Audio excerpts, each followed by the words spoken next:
here in the United States. It's been a bitter presidential election season this year, but a first-time Indian-American delegate went to the Democratic National Convention last week with a unique sense of hope and appreciation for the process. VOA's Catherine Gibson has his story. He's waited for this moment for years.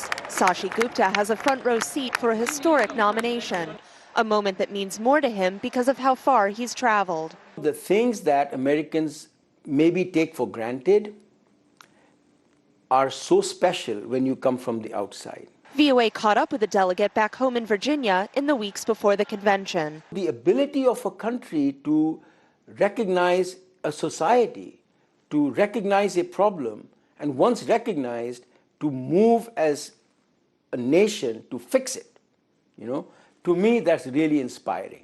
He has been involved in the Democratic Party since he moved to the U.S. as a student in the 1970s.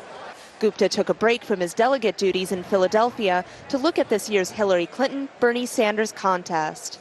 This demonstrated such a wonderful way to conduct politics, where you have opposing views, and instead of getting down into invectives and name calling and so on, really open up the minds and say, okay, what can we gain from each other? Clinton is the person that I think can get things done, and so Sanders has all the ideas. As Clinton clinches the nomination here in Philadelphia, Gupta's already looking ahead to the role his home state could play in the general election. A swing state that could go Democratic or Republican, Virginia is also the home of Gupta's friend of 10 years, vice presidential nominee Tim Kaine. Gupta says Kaine's intelligence and honesty make him a model politician. I think he'll be a big help to the ticket. Yes, he expects the politics to be tough this year, but this week just reinforces everything that I've believed and I've known for the 45 years I've been here, which is that this political process is amongst the best that I can think of in the world. And Gupta will carry back to Virginia the memories of this convention. Catherine Gibson, VOA News, Philadelphia. We go next to Kenya, a country known for its extraordinary wildlife. But it's less well known that animals born with deformities can be considered a curse and are often killed. But 10 years ago, a dedicated safari park opened its doors to such creatures. Reporter Ruud Emmendorf has the story. Almost as two souls sharing one body. That's how Mother Nature delivered this ox.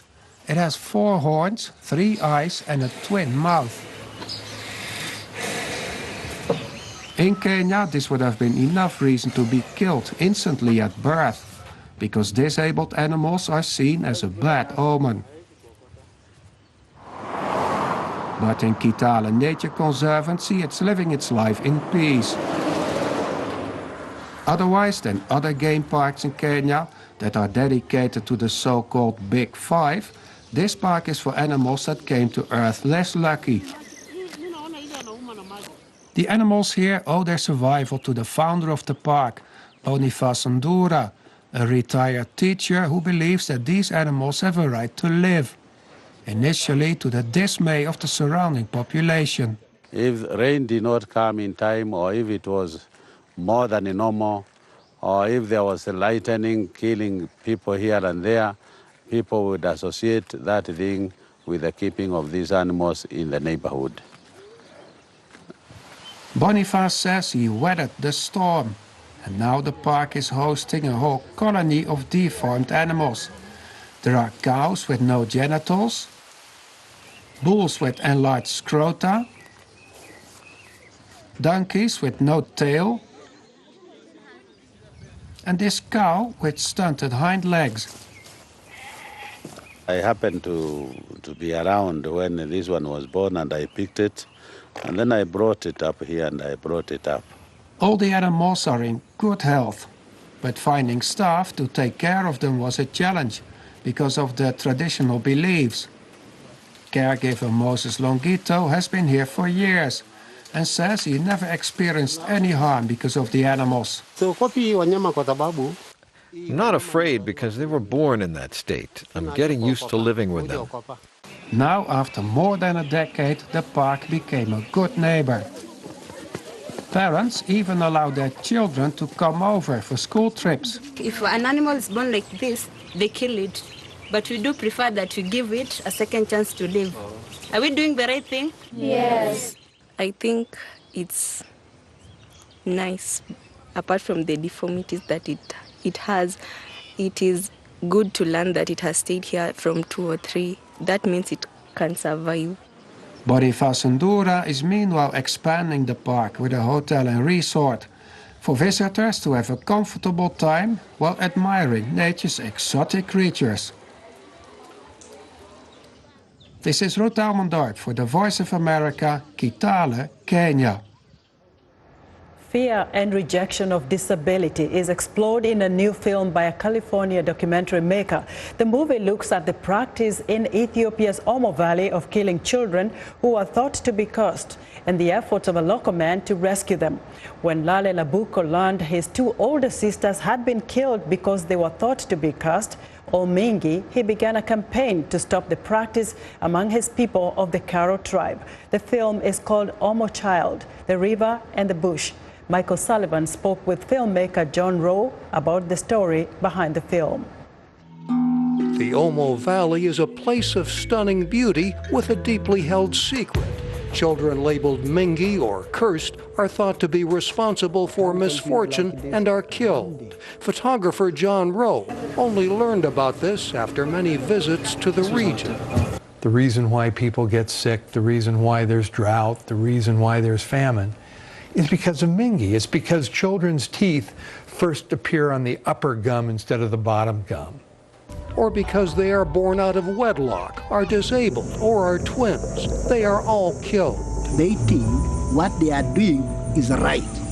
Rowe's documentary, Omo Child, The River and the Bush, tells the story. Rowe and his son Tyler, the director of cinematography, met with denials when they first asked about the practice. And they go, oh, no, no, no. It doesn't happen here. We've stopped it a long time ago. It only happens off in this far village, those backward people, though it's not us. We don't do that. The Karo tribe has now stopped the practice, largely because of the efforts of one of its members. Lale Labuko learned at age 15 of 2 sisters killed before he was born. I said, I want to stop this thing. Word of Labuko's work has been spread by the documentary, which was part of a series at the Skirball Cultural Center featuring winners of the Social Impact Media Awards. We feel so connected to the world now via the internet, yet there are still stories that are unknown to us.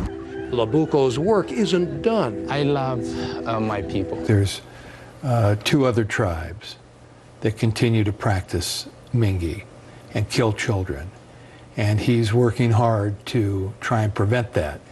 In the meantime, he's now rescued 46 children. And thanks to Rowe, more people know about it. Mike O'Sullivan, VOA News, Los Angeles.